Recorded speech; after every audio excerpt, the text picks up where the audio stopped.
RSS ನಾನ್ political organisation ಅಂತ ನೀವು ಹೇಳ್ತೀರಿ. ಆದರೆ ಪಕ್ಷದ ರಾಜಕೀಯದಲ್ಲಿರುವವರ ಆರೋಪ ಏನು ಅಂತಂದ್ರೆ ಬಿಜೆಪಿ ಅನ್ನೋ ಪೊಲಿಟಿಕಲ್ ಪಾರ್ಟಿಯ ರಿಮೋಟ್ ಕಂಟ್ರೋಲ್ ಇರೋದೇ RSSನ ನಾಗ್ಪುರದ ಕಚೇರಿಯಲ್ಲಿ ಅಂತ ಹೇಳಿ. ಈಗ ನಾನು ಸಂಘದ ಪ್ರಚಾರಕನಾಗಿ ಓಡಾಡುವಾಗ ಜನ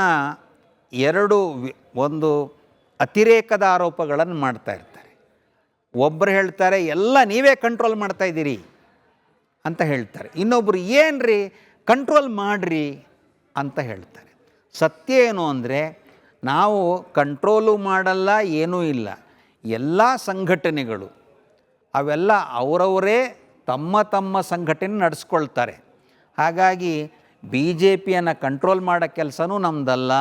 ನಾಗಪುರದಿಂದ ಹೇಗೆ ನಡಿಬೇಕು ಅಂತ ಶಾಖೆ ಹೇಗೆ ನಡಿಬೇಕು ಅನ್ನೋ ಸೂಚನೆ ಕೂಡ ನಾಗ್ಪುರದಲ್ಲಿ ಬರಲ್ಲ. ಪ್ರತಿಯೊಂದು ಊರಲ್ಲೂ ಕೂಡ ಸ್ವಯಂ ಸೇವಕರೇ ಸೇರಿ ನಮ್ಮೂರಲ್ಲಿ ಏನು ಕಾರ್ಯಕ್ರಮ ಮಾಡೋಣ ಅಂತ ಯೋಚನೆ ಮಾಡ್ತೀವಿ. ಈ ನಾಗ್ಪುರ್ ಕಂಟ್ರೋಲ್ಡ್ ಅನ್ನುವ ಆರೋಪ ಇದೆಯಲ್ಲ, ಅದು ಪಾಪ ಅವ್ರ ಕಲ್ಪನೆ ಆಗಿದೆ. ಆದರೆ ಸಂಘ ಒಂದು ರೀತಿಯಲ್ಲಿ ನೀವು ಯಾವುದನ್ನು ಅತ್ಯಂತ ಡೆಮಾಕ್ರೆಟಿಕ್ ಡಿಸೆಂಟ್ರಲೈಸ್ಡ್ ಆರ್ಗನೈಸೇಷನ್, ನೇರವಾಗಿ ರಾಷ್ಟ್ರೀಯ ಸ್ವಯಂ ಸೇವಕ ಸಂಘದೇ ಹೇಳ್ತಿದ್ದೀನಿ,